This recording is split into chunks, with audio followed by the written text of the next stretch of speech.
저희가 아까 대표님께서도 잠시 말씀하셨지만 이 법을 만들 때 권리구제 방법을 어떻게 할 것인지, 시정 절차를 어떻게 할 것인지, 기관을 어떻게 할 것인지에 대한 건 굉장히 중요한 고민이었습니다.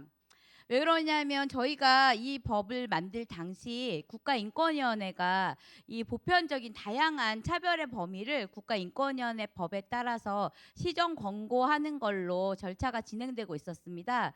하지만 그렇게 하다 보니까 시정 권고라는 절차의 이 약한 강제력과 그리고 다양한 범위를 인권위에서 하다 보니 장애에 대한 전문성을 전혀 가지고 있지 못했습니다. 그래서 그 부분에 대한 고민을 가지고 있었기 때문에 장애인 차별금지법이 만들어질 당시에 우리가 이 절차와 시정의 권한을 어떻게 할 것인지가 매우 중요한 저희들의 문제였습니다.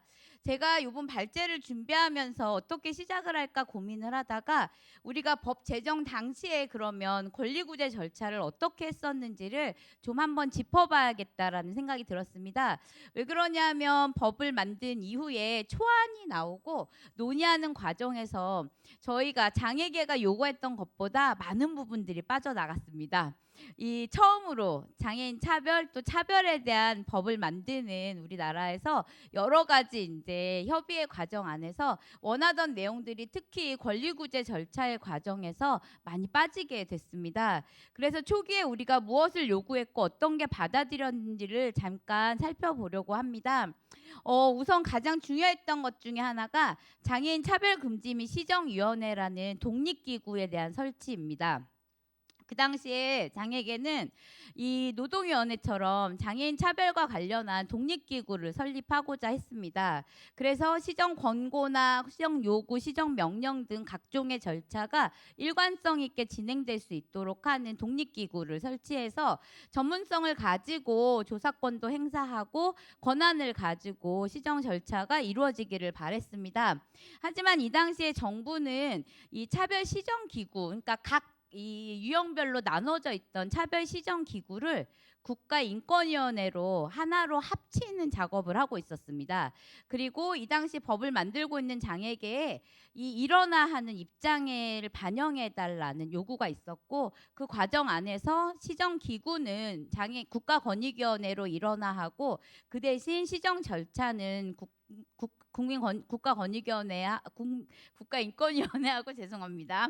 인권위원회하고 법무부로 이원화시키게 되었습니다. 그래서 가장 중요한 독립기구는 결국 만들지 못했습니다. 두 번째로 중요했던 게 강제력 있는 조치였습니다. 이 시정 권고의 권한으로는 아무것도 할 수가 없었습니다. 그래서 시정 요구나 시정 명령, 이행 강제금과 같은 강제력 있는 조치를 만들고자 했는데 이 과정에서 이제 보수 진영이 국가인권위원회가 시정 명령과 같은 강제력 있는 권한을 가져가는 것에 대해서 강력한 반발이 있었습니다. 그래서 이 시정 명령권을 어떻게 할지를 논의하다가 결국 이 강제력 있는 시정 조치를 법무부에 넘기는 것으로, 그리고 이때 이 협의 과정에서 독립적인 기구의 설치를 포기하는 대신 시정명령이나 이해강제금 제도와 같은 강제력 있는 제도를 받아들이는 것으로 이렇게 협의가 이루어졌습니다. 그래서 강력한 시정 권한의 확보는 이렇게 되었지만 결국 이제 두 곳으로 나뉘어서 시정 조치가 결정되었습니다. 그 다음 중요했던 내용 중에 입증 책임이 있습니다. 누가 입증할 것이냐. 소송에서 이제 가장 중요한 부분이기도 하고요. 장애인 피해자가 자신의 차별 피해를 입증하는 것은 매우 어렵기 때문에 이 입증 책임을 어떻게 할 것이냐는 굉장히 중요한 문제였습니다. 그래서 당시 미국이나 홍콩이 차별금지법안에 이미 입증 책임 전환의 내용을 가지고 있었기 때문에 우리도 이걸 근거로 입증 책임 전환을 그래서 말 그대로 이제 이 차별 행위자가 모든 것을 입증하는 것으로 이렇게 내용을 담고 싶었지만 그 당시에 행정부처가 너무 진보적이다. 너무 부담스럽다. 이런 입장이 있었습니다. 그래서 이 입장을 반영해서 차별 행위의 피해는 당사자가 입증하고 그 외의 내용들은 모두 차별 행위자가 하는 것으로 입증 책임을 나누게 되었습니다. 대신 이제 46조의 손해배상 과정에서 이 피해 정도를 입증할 수 없을 경우에 어떻든 상황과 조건을 보고 일정 정도의 이제 입증이 되도록 이렇게 규정하고 있어서 입증 책임 전환의 효과를 가져가게 되었습니다. 제가 사실 요번에 이 토론 발제를 준비하면서 이번에 탄핵 때 헌법재판소에서 너무 쉽게 잘 쓰셨더라고요. 진짜 이제 결정을 너무 잘 쓰셨잖아요. 그래서 제가 그분들도 그렇게 잘 썼는데 저는 너무 쉽게 쓰기가 너무 어려웠습니다. 그래서 내가 이것도 쉽게 못 쓰는구나, 그분들보다도 못 쓰는구나, 이런 괴로움이 좀 있었기 때문에 중간중간 좀 어려운 이야기나 표현은 좀 감안하고 들어주셨으면 합니다. 그 다음이 징벌적 손해배상입니다. 징벌적 손해배상 제도는 처음 이 법을 만들 때부터 굉장히 강력하게 주장을 했었던 내용입니다. 왜 그러냐면 저희가 차별 행위를 이제 손배소송에서 비용으로 계산했을 때 얼마 안 되는 거죠.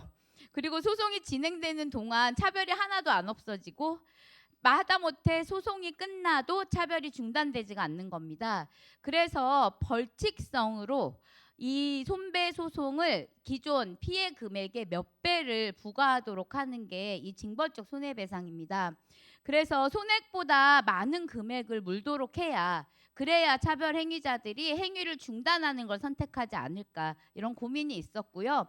이후에 이 기업 경영자 단체에서 강력한 반발이 있었습니다. 절대 안 된다, 이런 반발이 있었고, 그리고 우리나라의 현재 법리적인 이제 실손배상 제도, 실제 피해받은 금액만큼만 배상을 하도록 해서 이 가해자도 이거에 따른 이제 큰 피해를 보지 않도록 하고자 하는 내용하고도 모순된다는 이 얘기가 있었습니다. 그래서 결국 이 내용은 통과 안 됐습니다. 정부가 법을 빨리 통과시키려면 이걸 일단 포기하고 가자라는 설득이 있었습니다. 그래서 이걸 일단은 저희가 포기하고 가게 되었습니다. 그다음 집단 단체 소송에 대한 논의가 있었지만 이 부분은 사실 논의만 있었고 실제로 구체적으로 진행되진 않았습니다. 장애인 차별행위 특성상 많은 사람들이 이제 공통적으로 피해를 볼 가능성이 크고, 근데 이제 소액이고 이럴 경우에 권리를 주장하기 어려울 것 같아서 이런 집단 소송 제도가 있으면 많은 사람들의 피해를 함께 구제할 수 있지 않을까 고민을 했지만 논의만 진행이 되었습니다. 법원의 임시구제 조치가 있었는데요. 이건 받아들여진 제도이고요. 소송 전이나 소송 제기 중간에 긴급하게 차별 상태를 임시적으로 중단시키는 조치입니다. 법원이 직접적으로 차별 행위에 빨리 개입해서 영향을 미칠 수 있다는 점에서 이 법을 만들 때 진짜 훌륭한 내용이다라는 평가가 있었습니다. 차별구제 청구 소송인데요. 저희가 아까 말씀드린 것처럼 손해배상을 돈으로 매기니 얼마 안 되는 거죠.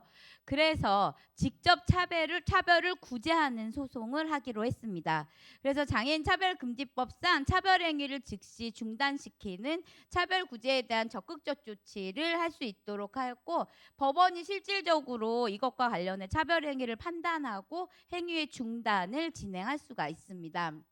그 외 징벌제도가 있는데요. 저희가 지금도 법에 있지만 처음 징벌제도를 만들 때 장애인 차별과 관련해서 뭐 신체적으로 구속을 하거나 금전적으로 이렇게 형벌을 주는 건 좀 적절치 않다, 교육형을 도입하자라는 의견이 장애계의 의견이었습니다. 그래서 뭐 사회봉사나 이제 수강명령 같은 걸로 하자, 이렇게 초기에 법안을 만들었지만 그 이후에 이제 이 교육형 도입은 받아들여지지 않았고요. 3천만 원 이하, 3년 이하의 징역이나 5천만 원 이하의 벌금으로 이제 규정이 되었고, 다만 이걸 차별행위를 어떻게 규정할 것인가의 문제 때문에 악의적 차별행위에 대해서만 법을 적용하기로 규정을 두었습니다. 지금까지 이제 보신 게 저희가 법 제정 당시의 권리구제 절차입니다. 제가 자료집 안에는 좀 더 자세히 써놓았으니까요. 다들 한번 보시면 좋을 것 같고요. 그래서 결국 시정기구는 국가인권위원회가 장애인 차별 시정기구이지만 시정 권한은 시정 권고와 시정 명령이 국가인권위원회와 법무부로 나뉘게 되었습니다. 입증 책임의 전환을 해서 규정하고 싶었지만 입증 책임 배분으로 그렇게 정리가 되었고요. 임시조치와 차별구제 청구는 초기와 마찬가지로 모두 받아들여졌습니다.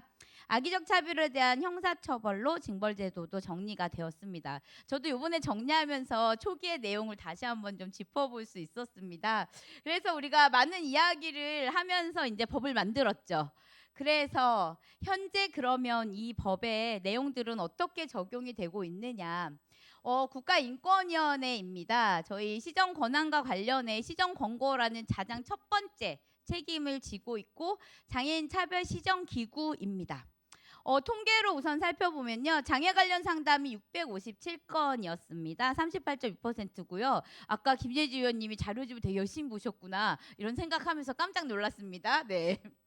그래서 이 중에 진정사건을 이제 장애를 이유로 해서 진정했던 건 736건이었고요. 진정 처리는 한 해 동안 817건이 있었는데 이 중에 권고는 15건이었습니다. 그래서 1.8%고요. 3%는 이제 권고나 뭐 합의 종결 이것까지를 모두 포함해서 넣을게. 그래도 이 정도는 좀 받아들여졌다고 본다 할 때가 3%입니다.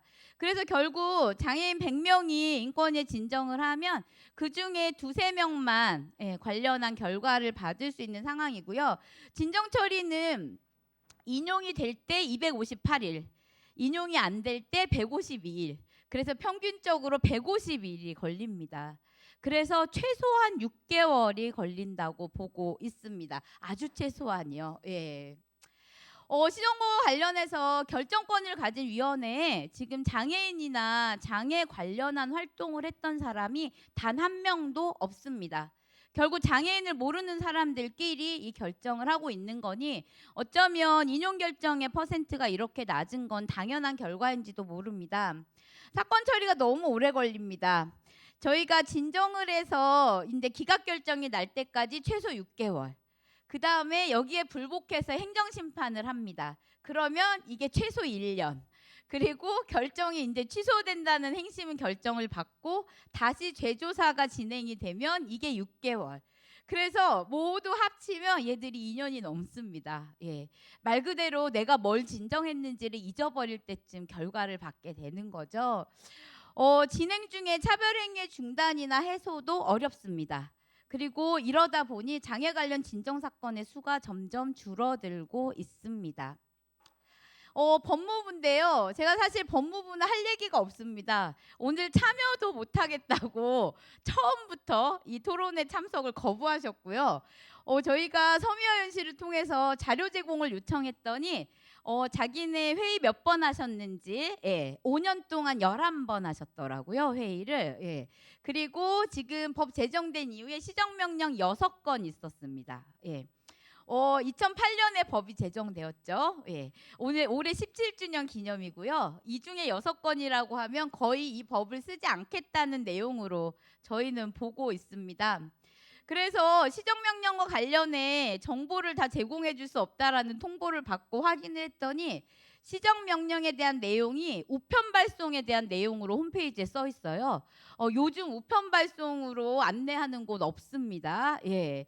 그리고 절차나 과정도 거의 게시된 게 없고요. 장애인 차별 시정심의위원회 명단도 없습니다. 뭐가 그렇게 비밀인지 잘 모르겠지만 저희 인권위원회 명단 다 있습니다. 예. 법원의 판사님들 관련한 분들 명단 다 있습니다. 예, 근데 비밀에 붙여놓으셨고 저희한테 공개할 수 없다고 통보가 왔습니다. 예, 뭐 때문에 비공개인지는 따져보고 싶지만 일단 네. 자, 6개 그래도 6개 시정명령 내렸습니다. 2010년에 하나 있었고요. 2012년에 하나 있었습니다. 장애를 이유로 이제 직권 면직한 건 그리고 이제 지하도 상가에 승강기 설치하라고 그 다음에 2021년에 갑자기 법무부에서 이제 열심히 해보겠다 이렇게 발표를 하시면서 우르르 4건을 결정을 하셨습니다. 그래서 뭐 방송 웹 접근성 뭐 그리고 CGV에 이제 보청기 사용하는 사람의 라이브 톡에 대한 뭐 문자 통역해라, 뭐 여의도 이제 CGV 관에 대해서 관람석 마련해라, 뭐 놀이기구 탑승에 대해서 발달장애인 거부에 대한 결정, 이렇게 네 건을 드르륵 했지만 21년 이후에 지금까지 또 단 한 건도 하지 않고 계십니다. 제가 법무부에 여쭤봤어요. 왜 이렇게 안 하시는지를. 그랬더니 시정 명령을 하려고 하면 사람들이 이행을 한다는 거예요. 저한테 이렇게 얘기를 하셨어요. 진짜 법무부에 계신 분이. 근데 그게 맞다면 우리가 차별 문제가 없어야 되는 거죠. 예, 그래야 되는 게 아닐까요? 그다음 법원입니다. 법원이 이제 법상으로는 손해배상, 입증책임, 뭐 임시조치, 차별구제, 적극적 조치 등의 내용으로 저희가 법원에서 권리구제를 받고 있습니다. 차별구제 청구 소송을 진행을 하고 있는데요. 아까 입증책임 배분이나 적극적 조치 같은 내용은 설명을 드렸고요. 공익활동을 하는 법률가의 수가 늘어나면서 공익소송 진행이 많이 늘어났습니다. 예. 최근에 장애인 차별과 관련해 굉장히 의미 있는 판결을 다수 내셨어요. 정말. 예. 저희가 감동할 만한 판결문들이 많이 나왔습니다. 그런데 지금 법원의 문제는 장애인이 개인적으로 개별적 접근이 매우 어렵습니다. 우리나라는 이 법률구조제도나 이런 공익의 제도가 매우 미약합니다. 그런데 이런 법률 대리를 받는 제도는 굉장히 자본주의적으로 움직이고 있어서 이 장애인이 경제적 어려움에 있는 상황에 있는 사람은 장애인뿐만 아니라 누구라도 접근이 쉽지 않습니다. 그리고 시간이 오래 걸립니다. 1심, 2심, 3심 최소 이제 2, 3년 동안 진행이 되는데요. 아까 인권위도 어차피 2년 정도 걸리니까 과연 시간이 오래 걸리는지 좀 고민이 필요할 것 같습니다. 소송 비용의 문제가 있습니다. 패소 비용과 같은 비용 부담의 문제를 가지고 있고요. 판결을 받은 이후에 저희가 제도적으로 반영하는 게 생각만큼 만만하지는 않습니다. 그래서 판결을 받고 그걸로 다시 싸워야 되는 상황들이 있습니다. 임시조치를 좀 요번에 제가 발제문에 특별히 넣었는데요. 왜 넣었냐면 이게 제도는 너무 좋게 만들어졌는데 저희가 많이 써보지는 않았습니다. 아까 말씀드린 것처럼 법원에 소송이 제기되기 전이나 제기되는 중간에 그럴 때 이제 이 차별행위를 중단시키는 조치입니다. 그래서 실효적으로 장애인에게는 긴급한 일상생활의 차별을 중단하고 이행할 수 있는 굉장히 의미 있는 제도입니다. 소송이 길죠. 길게 끝나는 중간에 사실 차별행위 중단은 어렵기 때문에 임시조치는 굉장히 의미 있는 제도로 저희가 최근에 많이 좀 활용을 하기 시작하고 있습니다. 벌칙입니다. 뭐 형사처벌 과태료 모두 적용 사례가 없습니다. 예. 한 번도 적용된 적이 없고요. 법 제정 당시에 이제 악의적 차별 행위로 처벌을 규정해 놨고 저희가 왜 적용이 안 되나 고민하다가 2017년에 이 악의적 차별 행위의 조건이 4개 정도 있는데 그걸 모두 전부 적용되어야 한다라는 거에서 전부를 뺐습니다. 이걸 빼면 혹시 적용이 될까 싶어서 했지만 뭐 아직까지 적용한 사례는 없습니다. 뭐 여러 이유가 있는데요. 이제 이걸로 적용을 받을 만큼의 상황이 있으면 이미 이제 다른 법률로 뭔가 이제 조치들이 있는 경우가 대부분 많이 있습니다. 자, 그러면 이제 이거를 어떻게 할 것이냐에 대한 고민이 있습니다. 네. 사실 지금 이제 이 장애인과 관련한 장애인 차별금지법상 권리구제 기관이 또 권리구제 절차들이 제대로 되고 있느냐? 이거 사실 어렵습니다. 사실 되고 있는 게 하나도 없다고 보는 게 맞지 않나? 이런 고민이 좀 있습니다. 예. 법원의 의미 있는 판결이나 이런 것들이 이제 일부 어떻든 큰 영향을 미치고 있고 하지만 이 절차의 전반적인 절차로 진행은 좀 어렵습니다. 국가인권위원회입니다. 저희 국가인권위원회에 대한 기대는 형사사법 절차에 비해서 증거를 보지 않고 인권적인 판단을 할 거라고 기대합니다. 법원에 비해서 절차 접근도 좋고 비용 부담이 없고 법리적 판단을 하시지 않을 거다라는 기대를 갖고 있고요. 빠른 진행과 차별 중단 문제 해결이 빠를 것이다 기대를 하고 있지만 이 기대가 모두 다 받아들여지지 않고 있습니다. 강제력이 없는 권고임에도 불구하고 굉장히 엄격하게 판단을 하고 계세요. 그래서 증거도 굉장히 많이 요청을 하시고 그리고 중간에 진정인과 피진정인 사이에 우리는 중립을 지켜야 한다라는 강조를 하시면서 장애인 입장에만 서는 거에 대해서 굉장히 소극적으로 대응을 하고 계십니다. 노동위원회가 노동자의 입장에 섭니다. 예, 다 거기서 판단을 하죠. 근데 인권위원회는 차별시정기구지만 장애인의 입장에 서는지 좀 고민이 있습니다. 이런 이제 과정들 때문에 사실 점점 인용률은 낮아지고 우리의 인권이 진정률도 낮아지고 있습니다. 법무부는 시정명령에 대한 의지가 전혀 없습니다. 하겠다는 생각이 있는 건지 저희가 고민이 있습니다. 두 곳은 이원화된 시정기관입니다. 그런데 두 곳이 친하지 않습니다. 예. 둘이 회의하면서 되게 이 시정조치가 잘 가도록 해야 될 것 같은데 두 분은 잘 만나지 않고 관련한 회의도 제가 알기로는 진행하지 않습니다. 그러니 이 조치는 각각 다른 곳에서 유기적인 관계 없이 따로따로 진행이 되고 있는 상황입니다. 법원입니다. 법원은 사실 공익변호사님들이 반복된 소송의 과정에서 이 실효성을 많이 확보한 부분이라고 생각이 듭니다. 어쩌면 지금 우리가 갖고 있는 권리구제 절차 중에 법원의 활용도가 가장 높은지도 모릅니다. 예, 현재 약간 그렇게 보입니다. 그런데 아까 말씀드린 것처럼 소송구조제도와 같은 공공지원체계가 부족하다 보니까 개인이 접근을 하기 매우 어렵습니다. 그리고 저희도 공익소송 진행할 때 패소 비용에 대한 부담 때문에 사실 굉장히 많은 검토 끝에 제기를 하기 때문에 이런 부분에 있어서의 한계는 있는 것 같습니다. 벌칙 조항은 처음에 왜 교육이나 이런 부분으로 벌칙을 고민했는지 다시 한번 검토가 좀 필요할 것 같습니다. 뒤에는 저희 이제 이 자료집에도 제가 자세한 내용 넣어 놓았는데요. 저희가 지금 장애인 차별금지법 개정을 하면서 권리구제에 관한 부분도 대대적인 개정안을 넣었습니다. 그래서 장애인 차별 시정국을 넣는다거나 징벌적 손해배상도 10배를 넘지 않는 선에서 넣어 보려고 합니다. 네, 법원의 구제 조치나 그리고 소송 비용 특례처럼 좀 패소 비용에 대한 부담을 줄일 수 있는 방법도 법안에 넣으려고 하고요. 이 신고자에 대한 보호 조치 같은 것들도 좀 새롭게 넣어 보려고 합니다. 네, 여기까지가 제가 준비한 발제문이고요. 이후에 이제 많은 분들이 더 보태서 많은 좋은 이야기 나눠주실 거라고 생각합니다. 이상 마치겠습니다. 감사합니다.